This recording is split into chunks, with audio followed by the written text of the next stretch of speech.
Here and so blessed. And I sure hope you get a few things done while you listen today. I'm Lydia Ruth. Welcome to the Manse. And I also have a lot of things to read to you, to talk to you about the home. First, I want to make sure that you understand how important it is to have a good appearance before you begin, before you even go into that kitchen in the morning. You know how it is. We get out of bed in the morning, walk around in our bare feet or slippers because there's something to be put away or something to be done immediately. And next thing you know, we're caught in our pajamas. So to have a better mindset, a better frame of mind, as they say, I believe that you're doing your best, putting on your best appearance will help with your feeling of worth and will also make you see a life around you and life at home as worthy. Now, today, I say do your best. Today, I am wearing a little corduroy jacket with a skirt and a top that I got at Walmart. You know, it must have been 15 years ago or maybe 20, and I wore it to events, to church and things, but it's so old now that I'm just going to relegate it now to the home, and I'll wear an apron over it, and we'll just gradually wear it out. And I'm getting closer and closer to the more formal things in my closet and just using them because what else will we use them for? And if I need something to replace it, there'll always be something, I'm sure, and I do so. So I would like, it is winter here, and I decided that one of the things I wanted to do this winter was wear something in my closet that I hadn't worn in a while because it was more formal or saving it. So this is what I'm wearing today, and I've already been in the kitchen, put an apron over it, and made breakfast, done a few things around the home in it. It's quite comfortable after all these years. So just do your absolute best to show a life that's worthy. And even if you don't feel so great about yourself, this dressing up is part of good character. It's part of making a sacrifice for yourself and for others and for glorifying God.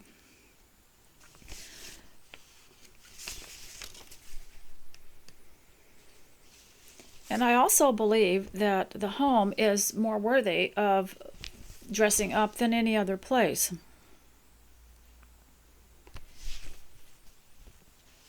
And today I'd like to read to you from a homeschool book, and it was one of my favorites, and it was called The Teacher's Edition to Grammar and Composition. I often just bought the Teacher's Edition with the homeschool textbook because the textbook had workbooks within it. For example, there is the text right there, and there is where they do some instruction and refer to the text to get their answer. That's what a workbook is all about.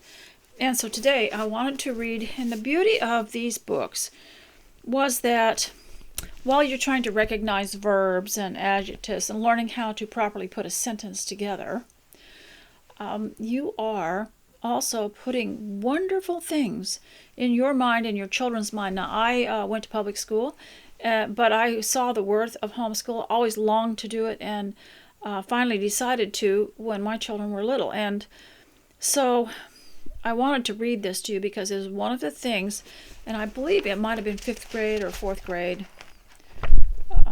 that my children read this, and it was so profound and so beautiful. I think we wrote it out, or they all wrote it out in their best handwriting and stuck it on the fridge. And it has good values in it. So it's not just learning dates and really things that are very dry and material, but it's learning the value of what you learn. So here we go. Underline the verb phrases. All right. So I'm looking at this, recognizing helping verbs. And being in public school all my life, I look at that and think, But I noticed with homeschooling, the children had a totally different attitude to it. It was a discovery to them. It was exciting to them. They wanted to know. They were curious. And one thing that public school did was take away our creativity and our curiosity. We thought maybe we were creative and curious, but when we got into homeschooling, we saw the damage it had done because this really made you come alive. Okay, look at this. We should always be cheerful. The times may be difficult, but a sad and gloomy countenance will not make them easier. The flower is made by the sunshine. It is not made by the clouds. Our hearts can be filled with warmth from the good things around us. We may have troubles, but we should not allow discouragement. No one can be completely free from problems. We should extract courage and fortitude from them. We should look on the bright side of everything, and then we can receive the maximum happiness from each day.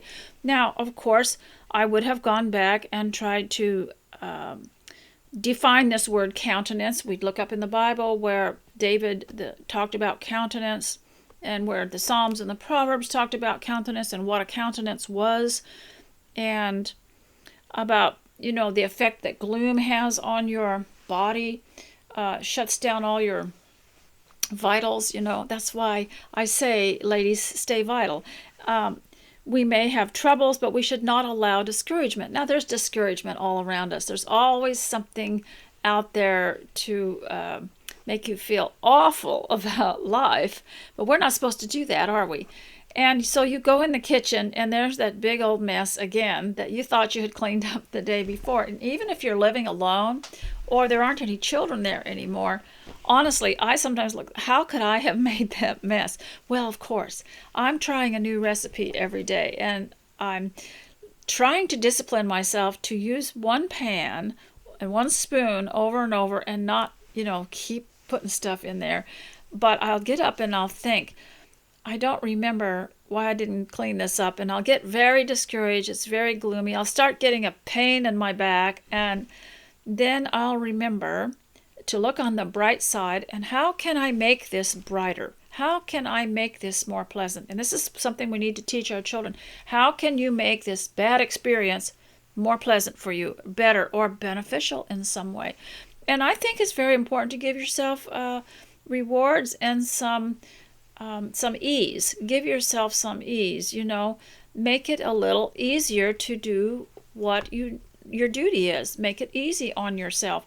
And of course, I like audiobooks, so I'll listen to an audiobook while I clean up that big mess, and I won't even know that I had done it. And when we were growing up on the homestead, we would sing. We'd get the church songbook. We always had an old copy, and sit it up there in front of the sink and try to sing all those verses while we washed dishes. And there were a lot of dishes in a family of 9.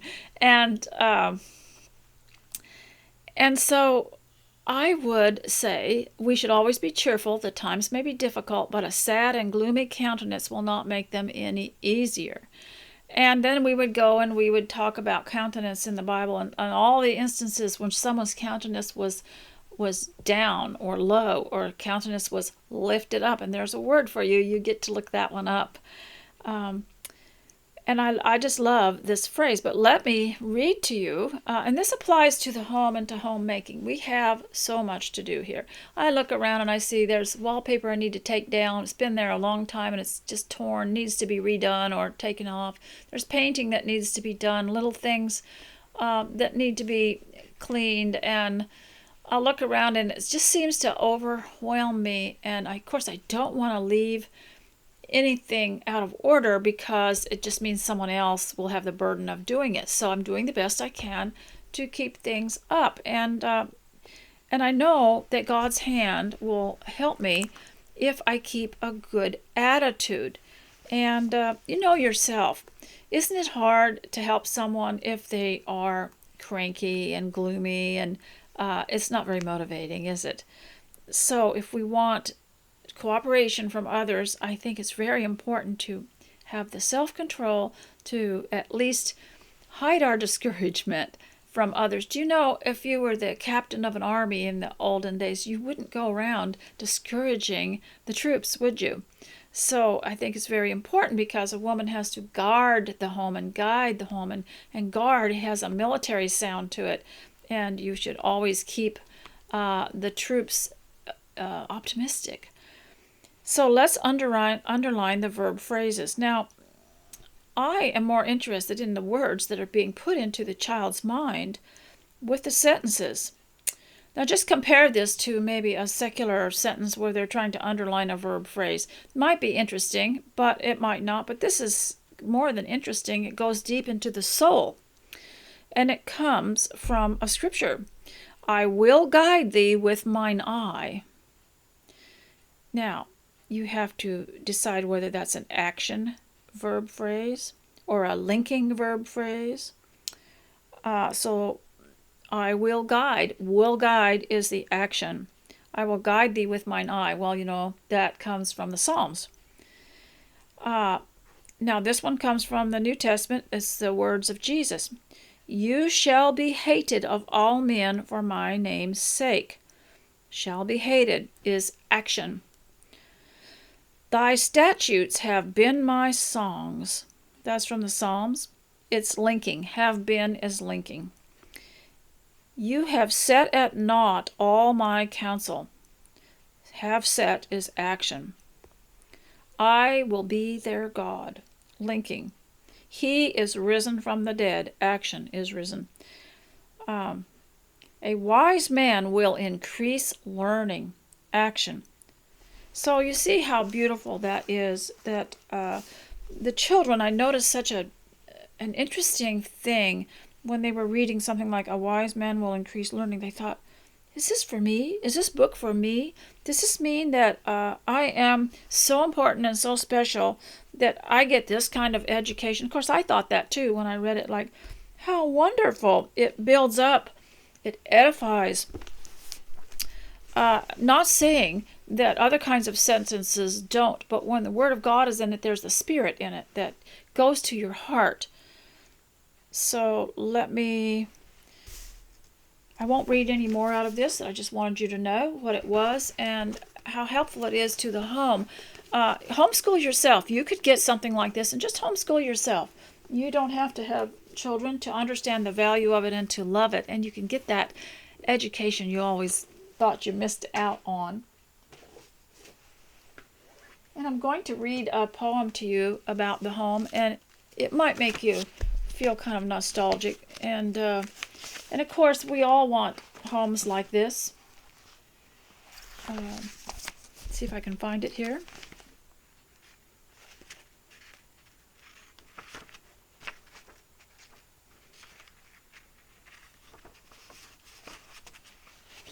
Well, let's see if I can't find it here. Well, we all want homes that are happy and peaceful, and that's our main goal. But let me tell you, once the enemy finds out, once someone who's not on board with you finds out that that's all you want, happiness and peace in the home and a refuge from the news and from the world, that will be where they will want to mess you up. That will be where they'll be the most critical. Isn't it interesting? As soon as someone finds out what you value, they try to devalue it. You will notice that if you're living around people who don't like it, that you decided that you would be a keeper at home, they will find something to say about it that's very negative. Now, I want to read a poem here called Hard Luck. And this is from the Edgar Guest book of poems. He was called America's Poet. He was an Englishman that came to America after World War II, and he worked for a newspaper, and he was in charge of human interest things, little section of the paper they used to have, and finding poems and things to put in it. And he's just started writing his own, and he wrote this great volume plus much more. And it was in a day when I don't know if any of you who are non-vital could understand how people would never, ever have revealed they were down on their luck. It was called down on your luck, or destitute, or in any way doing less than their best. In fact, children wouldn't go to school and cry poor and say they were poor. They didn't want to look poor. They wanted all their buttons on their shirt, and they wanted no stains on anything, and they did not want to look poor because it would look like they were from a less advantageous family or an ignorant family, and poverty was to them next to ignorance. And so if you hadn't grown up in the 1940s and 1950s, you would just not understand this, but we would have been embarrassed to have cried poor or to ask for anything. Totally embarrassed. It would just like you want to sink through the floor. And I don't know if this next generation will ever understand it, but we're getting more of an understanding of the mindset of this from these poems in this book. And so I want to read this to you. Now, you know how I read poetry.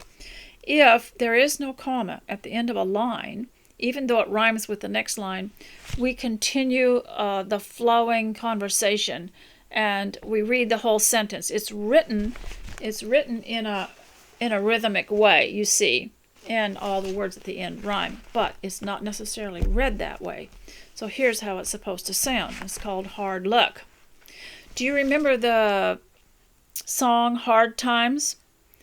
Hard times come again no more. Many days you have lingered around my cabin door. I wish I put this song on there for you and maybe the words for you. Very interesting song. It was called, I think one of the phrases was, "This is sigh, the song of the weary. Hard times come again no more."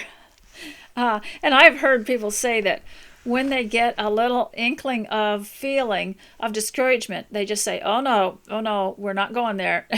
It's not a movie I want to watch. And I heard a lady tell me the other day, well, prick me with a fork, I'm done. I'm done with that. Okay, and sometime I want to do figures of speech and sayings that people used to have. Okay, hard luck. Now this applies, we're on the homemaking part, but this applies to the home because there's such a tendency, it really is sometimes pretty grueling work. We want to make it more glamorous, more interesting. It starts with your appearance, doesn't it? Okay. Ain't no use, as I can see, in sitting underneath a tree and growling that your luck is bad and that your life is extry sad. I love that word, extry. Your life ain't sadder than your neighbor's, nor any harder than your labor's. It rains on him the same as you. God's rains falls on the just and the unjust. And he has work he hates to do, and he gets tired and he gets cross, and he has trouble with the boss. You take his whole life through and through, why he's no better off than you. If whining brushed the clouds away, I wouldn't have a word to say. If it made good friends out of foes, I'd whine a bit too, I suppose. But when I look around and see a lot of men resembling me, and see 'em sad and see 'em gay, with work to do most every day, some full of fun, some bent with care, some having troubles hard to bear, I reckon as I can count my woes, they're 'bout as everybody knows. The day I find a man who'll say he never knew a rainy day, who'll raise his right hand up and swear in 40 years he's had no care, he never had a single blow, and never known one touch of woe, has never seen a loved one die, has never wept or heaved a sigh, has never had a plan go wrong, but always laughed his way along, then I'll sit down and start to whine, that's all the hard luck here is mine. I wish I could find the one. It's such a huge book, and sometimes my little pieces of paper that I mark them with fall out. And I want to read one more poem of his, if I can find it here. It's called Prayer for the House. This is so sweet.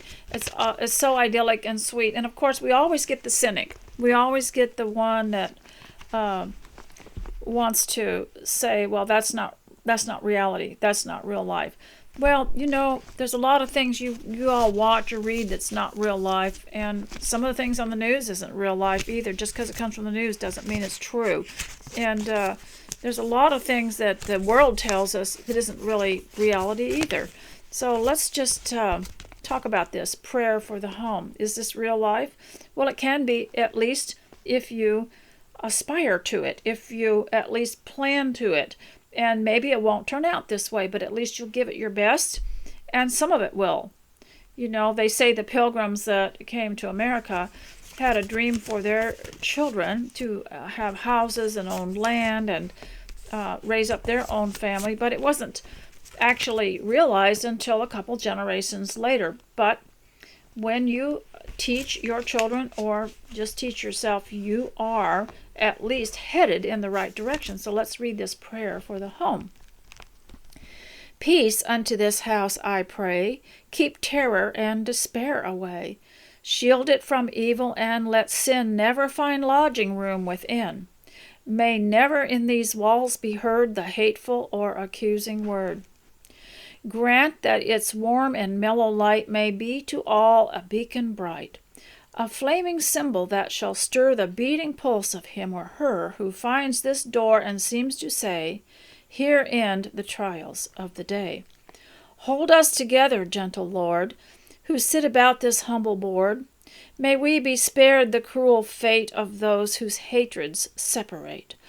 Here let love bind us fast, that we may know the joys of unity. Lord, this humble house we'd keep sweet and play and calm with sleep. Help us so that we may give beauty to the lives we live. Let love and let thy grace shine upon our dwelling place. Well, I've often said here that you need to spend more time praying for every member of your family. Who's praying for them? You need to spend most of your time praying for them. There's always some kind of thing coming in the mail telling us to pray for this martyr or that martyr. Well, you're a martyr too. And you're giving your life for your family. You need to pray for your house and for your home. And I love this.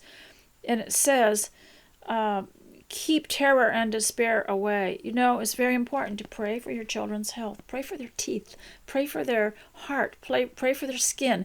Pray for everything so that they won't end up in the allopathic system that you would spend a lot of time in, and that they'll be healthy naturally. And pray for their health.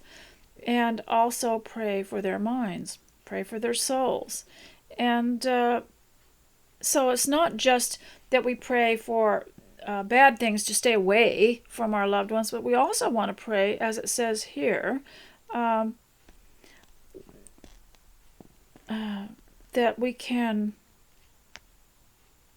live, show beauty to the lives we live, show something good. Something good might come out of it. I'm sure I'll find some of the other poems later. Let me see, there was one more in here.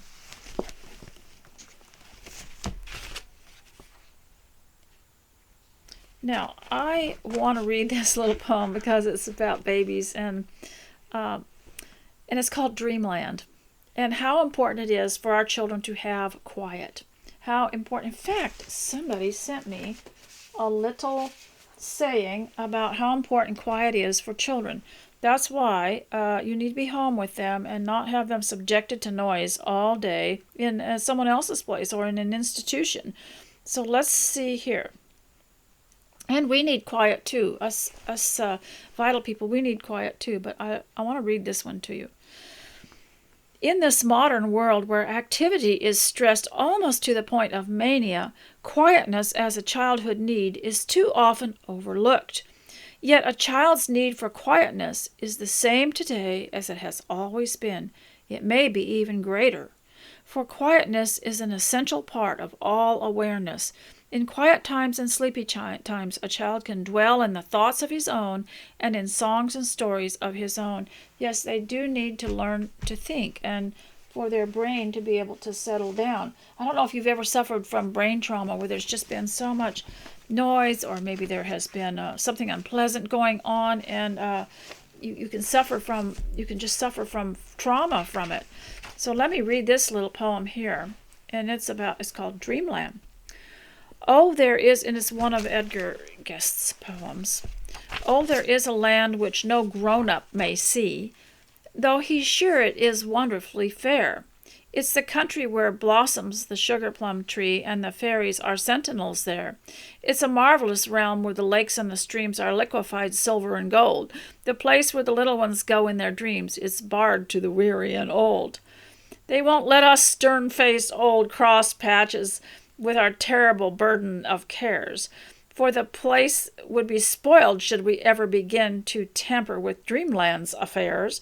It's enough for the day we should fret and should scold, and hold them so fast to the right, without letting parents and grandparents old follow after the children at night. So when dreamland slips down over city and town, to dreamland the little ones go, where there's no one to scold them, and no one to frown, and no one to cry to them, no. There all through the nighttime they play the picnic beneath sugar plum trees, in that wonderful realm to the break of the day the children may do as they please. Okay, ladies, now we want to get down to business here. So I've talked about the home and homemaking and how important it is to make it a place where you all really want to be. But it's also a place where you can start some self-improvement. And it is a place where you have more creative freedom. And it's a place where you have a chance to read and develop your own opinions and thoughts and beliefs. And it's a place where you're safe from, hopefully, safe from the world's pressures and the world's criticism. And of course, you know, those of you who are vital, how good you are at putting pressure on yourself. I like to have a long list, and I'm looking at that stuff and thinking, am I really going to do all that? And so I want to go into, I'm homeschooling you.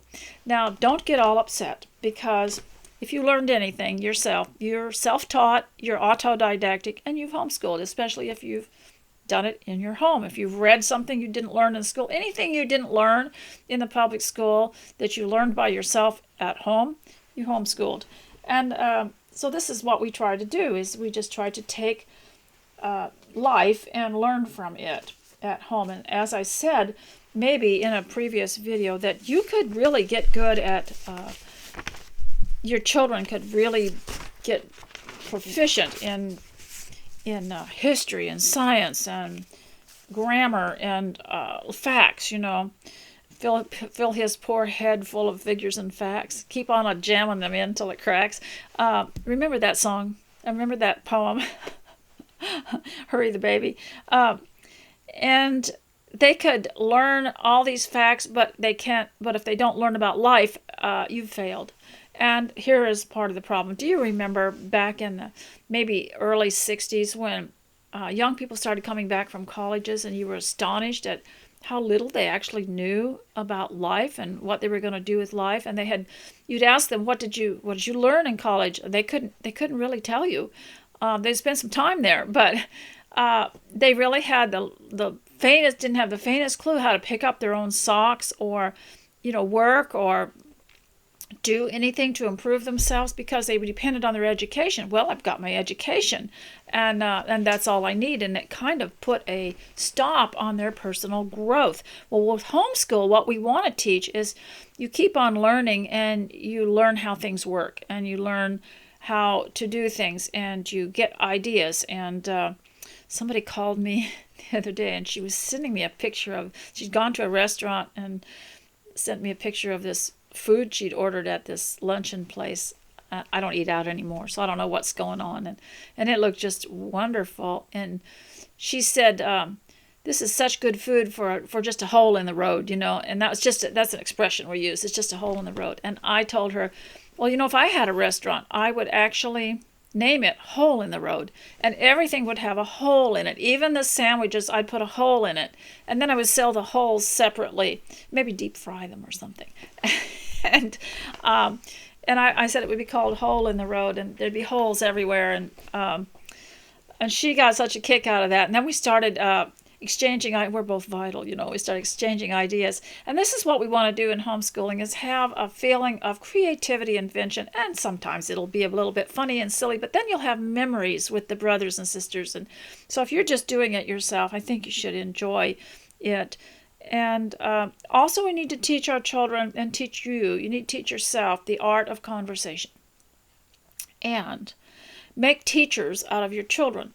When mine were young, I couldn't read everything they read. I had to get my housework done, so I would say, you come to me when you're finished with that page and tell me what you learned, and pretend that I'm your student, and that I made a teacher out of them.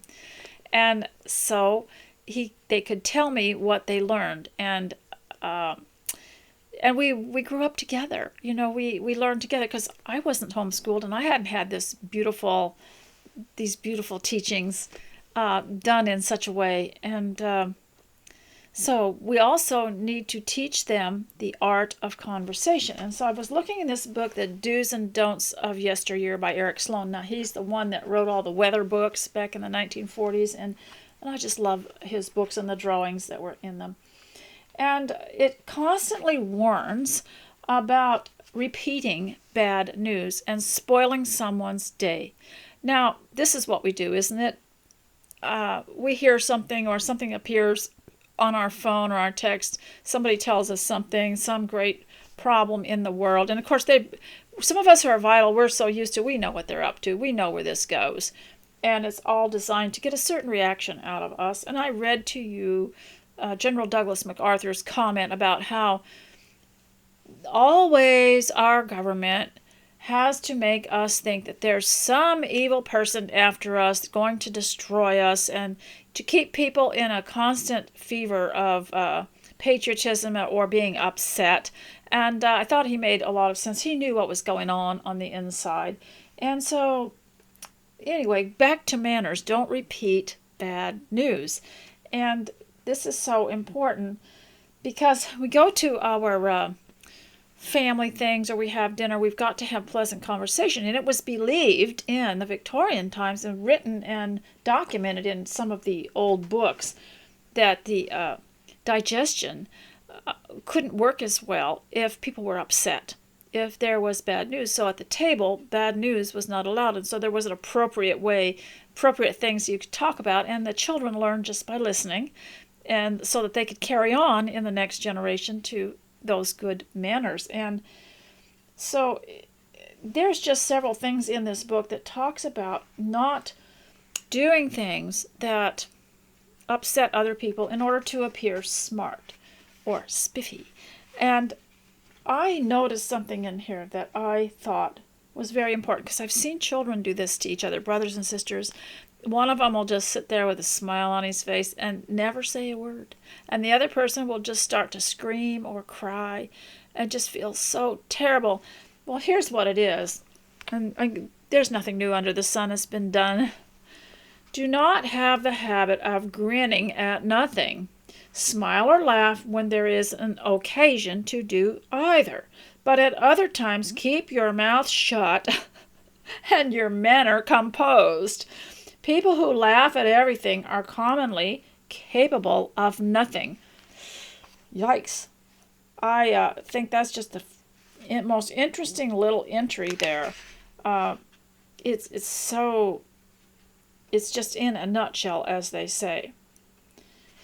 And it also talks about, how to act when you're sitting down. Don't twirl around in your chair and different things like that. I just wanted to read that to you right now, because that's one of the problems we have in our homes. Is somebody will go around, as soon as maybe you start talking, you'll notice someone in the family, could be another adult, starts to smirk, starts to really enjoy this, because now they've got something to tell that you said. And so I think it's better just to say nothing at all most of the time, and like Jesus said, let your yes be yes and your no be no, and try not to give too much information. Anything anyone wants to know in an adult situation, they can go find it themselves. We don't have to tell everything we know.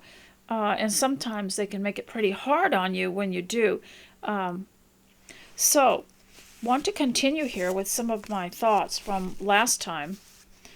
And when I talked about don't repeat bad news,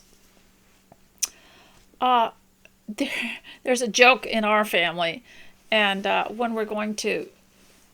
when someone is going to be here or we're going to hear from somebody, the other one will say, don't mention the war. And what it means is if they have a particular sore spot or something that they don't want to talk about, or they don't believe the way we do about something, don't mention the war. Like if they're going to public school and we're homeschool, don't mention the war. You don't talk about the things that's going to upset them. And we also had other sayings like don't lose the sale and don't give away the store. Now, don't lose the sale what that means is if you talk too much and you're trying to be accepted or get someone to agree to something, if you overdo it, if you have a bad habit, if you don't cover your mouth when you cough or something like that, you lose your credibility. You lose the sale, so to speak. And if you don't have cleanliness, if you don't have a bright, happy personality, you'll lose the sale. In other words, you'll lose your influence, your good influence. You'll lose the opportunity to persuade or anything like that you need to have. And the other one was don't give away the store.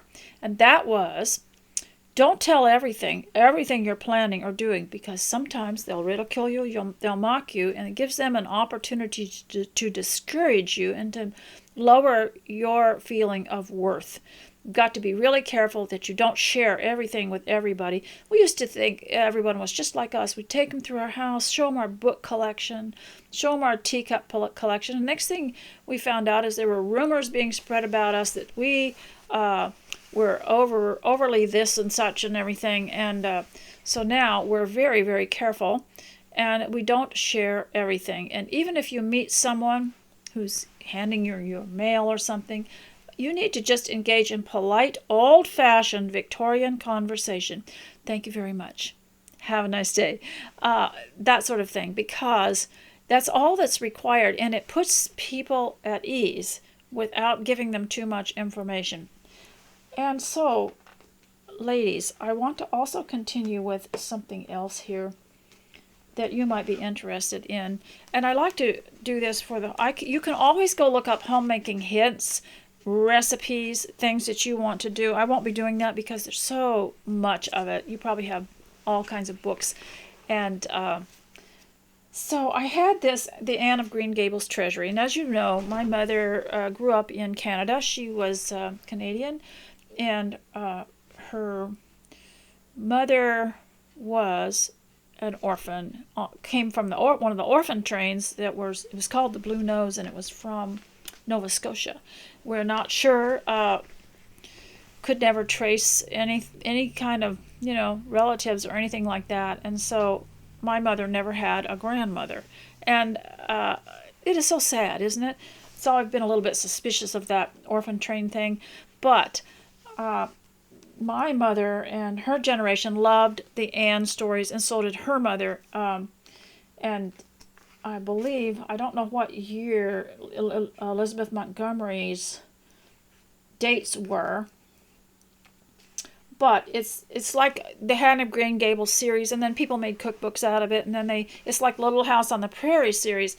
The same thing. There were cookbooks, there were activities. I had my Little House on the Prairie sewing book, my Little House on the Prairie craft book, and then there was a Little House on the Prairie cookbook.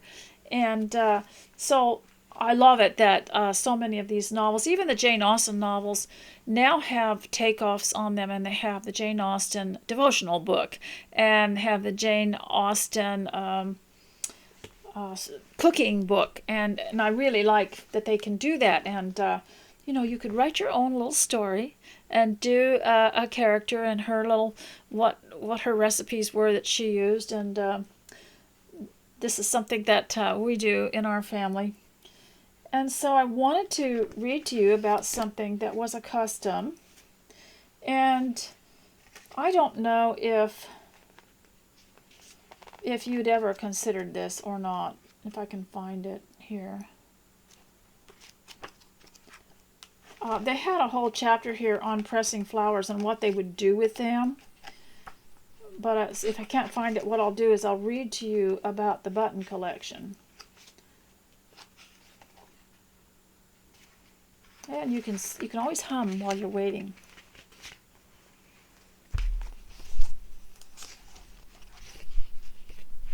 So I'll read to you about the button collection. Now I don't know if any of you have a little jar of buttons, but we never, if we get to where an item of clothing is just too far gone, we can't, no one can wear it in the family, we pass all our clothes in between us. When my daughter's finished with hers, or for some reason doesn't need them anymore, she gives hers to me, I give mine to her, and we try to get more wear out of them. And because I like the stuff she makes, and she likes the stuff I make. So this is button collecting. And it says here, so we had a little jar and we cut off the buttons of the men's shirts if they just had worn out and no one would wear them. We cut them off, cut the buttons off. And so that's how you get your button collection. But last year I saw at the dollar store a little bag or a little container, I think, full of colored buttons, which were quite charming. I didn't buy them though, and I went back to look and they were gone. So you can you can actually buy button collections at Walmart and other places. Most girls in the late 1880s and early 1900s collected buttons to add to their charm strings. Now, when my granddaughter was here, she took some of my most interesting buttons and she strung them all on a cotton crochet string, and made a necklace out of them. They're just beautiful. They were sometimes called. Some collected the buttons simply because they enjoyed the wide variety of materials, colors, shapes, and designs. Others had a specific goal in mind. I'm reading from the Anne of Green Gables Treasury. You can get this on the web, either new or used. It's a lovely book. And also, what I like about it was the drawings are so beautiful. And I like good art, because if you've got children, they're going to imitate this. They're going to imitate what they see in books. And they'll be good artists, and if you buy stuff in good taste. And I love this picture here of Anne apparently sitting in front of Green Gables, the house there. Just beautiful. And let me see what else here. And this is something we used to do back in the olden days. This is a layout of the land where they lived. And we could actually do that without ever having seen it look like this, but we could draw pictures of our land on the homestead. We knew where everything was. We could draw a flat picture where the lakes were, where the trees were, and every child should be able to do that to their own home. And there's another, they were on Prince Edward Island, and there's another drawing. These drawings in here are absolutely beautiful. And this is, we used to do this too, the inside of the house, the upstairs and the downstairs. Yes, your children can do that in their notebooks too. They should have a life notebook, and they should know who they are, where they live, and be able to draw their house and draw the upstairs and the downstairs, and learn how to use that graph paper. You can get a package of graph paper, I think, at the dollar store. And I just wanted to take you through and show you some of the drawings, because they're so beautiful.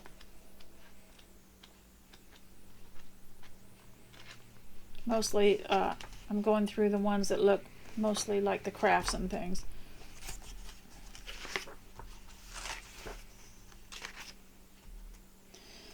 Okay, so I want to, the button thing. I want to continue the button thing. And there are many things that I still need to talk to you about.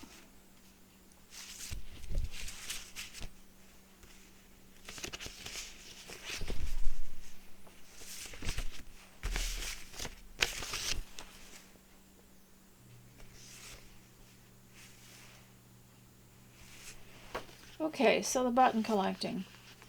Every family had its button box passed down through the generations because buttons were never thrown away. Nowadays, they don't even use buttons anymore, do they? I mean, they make clothing so differently. It's so stretchy and very few buttons. One time I had a little class for some girls that their mother wanted them to come over and learn how to sew buttons on, so I showed them how. And one by one, each one of them asked, "What is this for?" I said, "Well, you lose a button and then you sew another one on." Well, their clothes never had buttons. So hopefully we're not moving away from that. Buttons are so beautiful. They were saved to be used again and again. Imagine the happy hours Anne must have spent browsing through Marilla's button box, and then later watching her own girls rummage through the Ingleside button box, looking for treasure. Many of the buttons must have stirred memories of the garments they had adorned and the occasions on which they had been worn. Serious button collecting became popular in the 1920s and 1930s as people began to realize that the carefully crafted handmade buttons of previous centuries were giving way to mass-produced ones. Both methods and materials changed quickly as the manufacture of buttons increased. Now, you can make a button. I was thinking if I got shut down here and I was snowed in and I didn't want to risk going anywhere, what would I do if I was without a button or a zipper? And I'm a sewist, so I really need those things. A button or a zipper or some other thing, or even fabric, extra fabric that I needed. We have to know how to make, you can make a button. And there are different ways to make buttons. And you can look that up too. That's interesting. You can even make buttons out of a piece of cloth and a little stuffing, and you make a circle and you pull it up over the stuffing, and there you have a button. Until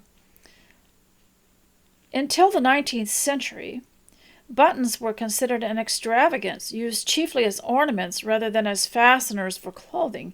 They were made individually, carved from ivory, shells, and wood, bone or horn, or molded from various metals such as gold, silver, brass, bronze, pewter, or copper. Many buttons were set with precious or semi-precious stones. Porcelain, glass, enamel work, and pearl began to be used for buttons in the 18th and 19th centuries. The range of button designs is enormous, from plain to geometric to pictorial. Pictures of plants, animals, insects, faces, landscapes, buildings, sports equipment, military insignia, and coats of arms are among the hundreds of themes illustrated on buttons. Carving, etching, painting, gilding, embossing, pressing, die casting, and mosaic work are some of the many ways designs are executed. So, that is what I wanted to read to you about buttons today. Now, if you have this book here, Cottagecore, or any book called Cottagecore, it doesn't have to be this particular one, but there are many of them out there, and you can go online and look for them, and you can buy them, or you can make up your own. And what they are just books that give little nostalgic activities and useful activities, different things that you can make at home and things that you can cook or sew or make or grow, and they'll do it for each season. And you can actually make something like this yourself or create a work book with it. In other words, you read the text and then put a worksheet here and tell about it or tell what you did or give yourself an assignment. I like these little cards here, and I'll just put the one in here. And this was from the spring section, and it talked about nice things you could put on the table. And they had fresh flowers and things like that, just ideas. And just for you or for someone in your home. But what I wanted to do, I stuck this in there. It says table ideas, other table ideas, and that was the ocean theme. I would put a big seashell in the middle of a table and put something in it, whether it was flowers or something else, and then I would use ocean type things around the table. Nowadays, people don't sit around the table too much. Our family particularly got so big that we could not sit around one table, so we have several tables around where people could sit together. And so when I have company too, we're sitting at different tables. Or when there are fewer people here, sometimes people just like to sit by themselves.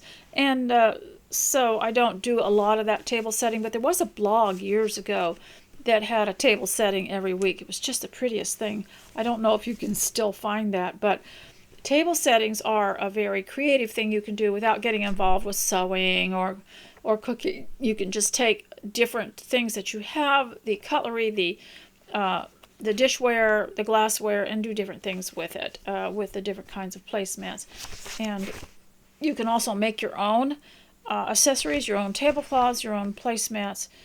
And so I believe that the home is the greatest place for creativity and enjoyment, and that's where you will have been happy. Now, I want to also mention before I go today is to be careful not to say things to demean yourself.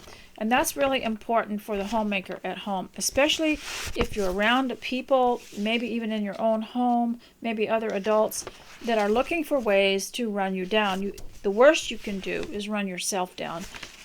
And I had a little note here about that, and it said, let me see if I can find it here. You can't help what barbs other people give you. You can't stop people from saying the rudest, cruelest things sometimes, but you can train yourself not to demean yourself, and that is very important. So don't say things like, I'm so fat, I'm a terrible cook, I just can't keep up with the house. And you've got to be careful with this, because even when you're out there or you meet with friends or someone you know or an acquaintance, and they'll ask how you're doing at home, you have to say, just fine. And because it's not an insincere answer, it's just a polite answer, and it also protects your privacy.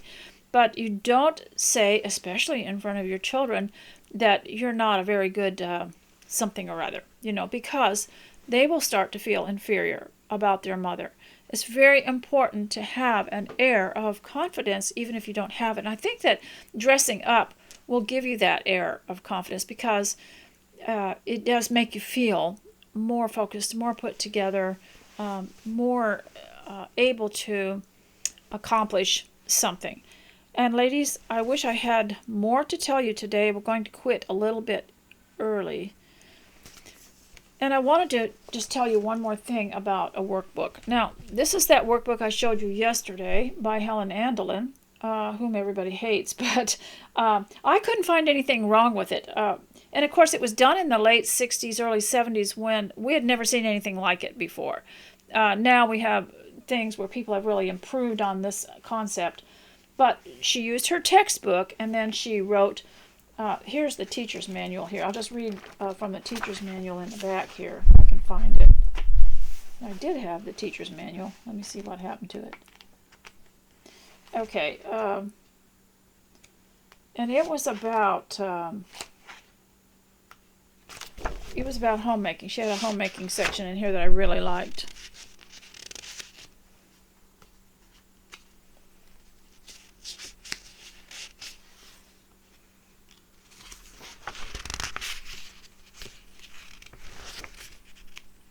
I got 2 pages stuck together because it's so old. All right, here we go.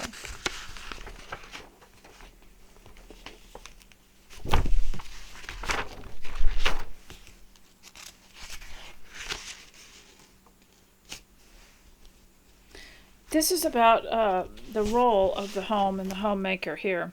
And I always liked it because it was how to, the page that I was showing you was, what are the qualities, how can you find out where's the best way to learn the home arts and skills, and basic skills to begin with. And this was the page that I liked the best, and then it was in her textbook, but here was the teacher's part, and it was the most important is to serve in the home. This is the answer. To serve in the home as a devoted wife, mother, and homemakers, it requires the following character qualities. Patience, because the question was, how do you acquire these skills of homemaking? And here was the answer. Patience, understanding, forgiving, unselfishness, giving, etc. It all begins with a desire to learn. Where to best learn these arts and skills? From your mother, from observations, from study, from experience. In which areas of life do you want to use these skills? And so how is it acquired? Etc. And the fundamentals of good homemaking and things like that were in here. And the virtues of good character. The best virtue of good character in homemaking is diligence and patience, and also persevering and determination, and a keen sense of responsibility and loving concern. So we're not doing it just because something needs to be cleaned up, but we're doing it because it's good for us, and it helps our conscience, helps us sleep better if we do what is right, and it helps our family, even if they behave ungrateful or in some way rude or something like that. We keep doing what we should do, and we don't let down. And people around us will tell us to just, relax and don't worry about everything. And I have such a large amount of things to do that sometimes I'll say, well, you just follow me around a minute because I've got to go fix this, or I've got to do this, or come in the kitchen with me. And they'll say, do you ever stop working? Well, yes, I do. I do stop working. I quit work at 4 o'clock. And I do exactly as I want after that. But some people want me to quit working, but I say if I don't keep up with it, then it'll become a smelly mess. I have to kind of keep everything going. And if you'll go to any hotel or restaurant, you'll find that the people that work there are constantly looking, even when there's no customers, they're taught to look for something else to do. They'll put away something, or they will go find something else to do, or they'll pick up or they'll sweep, or something like that. And that's the way we should do. And that's the way you can teach your children at home, especially if your homeschooler is more successful. And that is, when you're finished doing this, just look around and see if anything else needs to be done. And it gives them such a strong feeling of self-worth, and it helps their thinking so much. And so, ladies, I hope that this has in some way benefited you today, and that you'll come back another time. And I'm thrilled that you're here. I want to thank you for all you do for me, and hope that you stay close to Christ. And so I'll talk to you later. Bye.